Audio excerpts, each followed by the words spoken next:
Superhero ဇာတ်လမ်းတွေဆိုရင် villain နဲ့တိုက်ပြီးကဘာကယ်တာပဲလို့ထင်ကြပါတယ်။ဒါပေမဲ့တကယ်တမ်းကြည့်မယ်ဆိုရင် Marvel နဲ့ DC Universe တွေကနိုင်ငံရေးနဲ့အမြဲတမ်းရောရှက်နေပါတယ်။ဒီဗီဒီယိုမှာ Superhero Universe ထဲကနိုင်ငံရေး user တွေကို Marvel နဲ့ DC အလိုက်တစ်ခုချင်းစီပြပြပေးသွားမှာဖြစ်ပါတယ်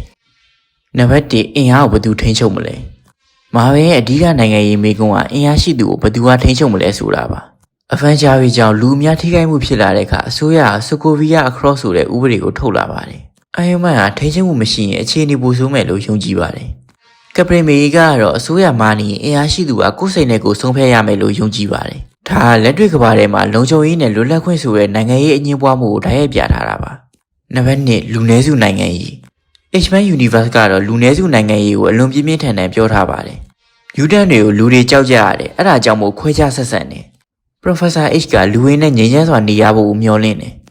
Magneto ကတော့ဖိနှိပ်မှုကိုအင်အားနဲ့ပဲပြန်တုံ့ပြန်ရမယ်လို့ယုံကြည်ထားတယ်။ဒါလည်းလက်တွေ့ကမ္ဘာထဲမှာလူခွင့်ရင်းနဲ့လှုပ်ရှားမှုတွေကိုစူပါဟီးရိုးတွေနဲ့ဖော်ပြထားတာပါ။နံပါတ်3ဝါကန်ဒါနဲ့နိုင်ငံအာဏာ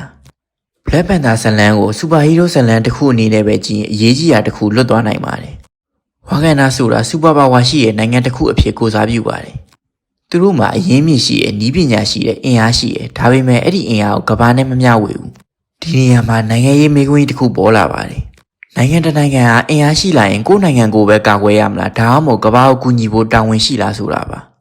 အဲ့ဒီမှာလည်းအမြင်တစ်ခုကွဲသွားပါတယ်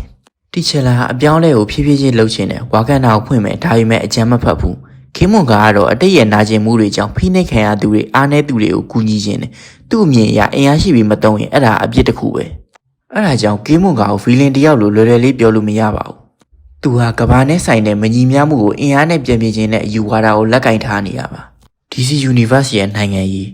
DC Universe ကတော့အင်အားအလွန်မရှိတဲ့သူကိုလူသားတွေယုံကြည်လို့ရလားဆိုတဲ့မေးခွန်းကိုမေးပါတယ်။ Superman ကလူကောင်းတစ်ယောက်ဖြစ်ပေမဲ့အဲ့ဒီလိုစွမ်းအားကြီးမှတဲ့လူတစ်ယောက်ကိုအားလုံးယုံရတာမှန်ရဲ့လား။ Injustice မှာ Superman ကလူတွေကိုကာကွယ်ဖို့အာဏာကိုကင်တွယ်လာပါတယ်။ရှာဖွေမှုတွေမဖြစ်အောင်အကြမ်းဖက်မှုတွေမဖြစ်အောင်ကြိုတင်ထိန်းချုပ်ပါတယ်။အပြင်ကနေကြည့်မယ်ဆိုရင်တော့ကဘာကြီးကတော်တော်ကိုငြိမ်းချမ်းသွားသလိုပါပဲ။ဒါပေမဲ့လွတ်လပ်ခွင့်ဆိုတာလုံးဝမရှိတော့ပါဘူး။ဒီနေရာမှာ DC ကမေးချင်တဲ့မေးခွန်းကတော်တော်လေးကိုကြမ်းပါတယ်။ငြိမ်းချမ်းရေးရဖို့လွတ်လပ်ခွင့်ကိုပေးဆက်ရရင်အဲ့ဒါကိုငြိမ်းချမ်းရေးလို့ခေါ်ရလားဆိုတာပါ။ Superman ကမကောင်းတဲ့သူမဟုတ်ပါဘူး။ဒါပေမဲ့အာဏာကိုထိန်းချုပ်မဲ့စနစ်မရှိတဲ့အခါကောင်းတဲ့သူတောင်အန္တရာယ်ဖြစ်နိုင်တယ်ဆိုတာကိုပြထားတာပါ။နံပါတ်5ဗမန်းနဲ့ဥပဒေပြင်ပါတရားမျှတမှု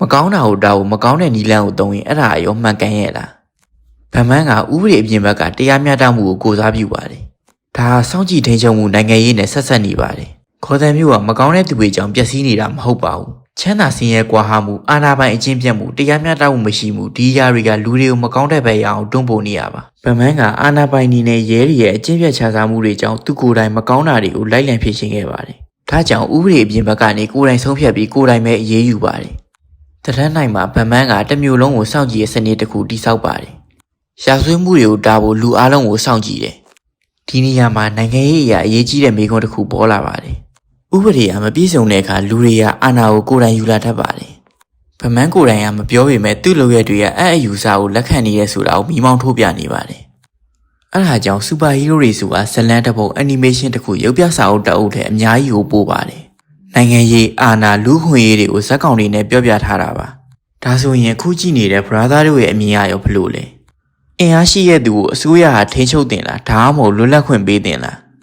အကယ်၍ကိုယ့်ရဲ့နိုင်ငံကအင်အားရှိလာရင်ကိုယ့်အကျိုးကိုပဲကြည့်ရမလားဒါမှမဟုတ်တခြားနိုင်ငံတွေကိုရောကူညီသင့်ရလား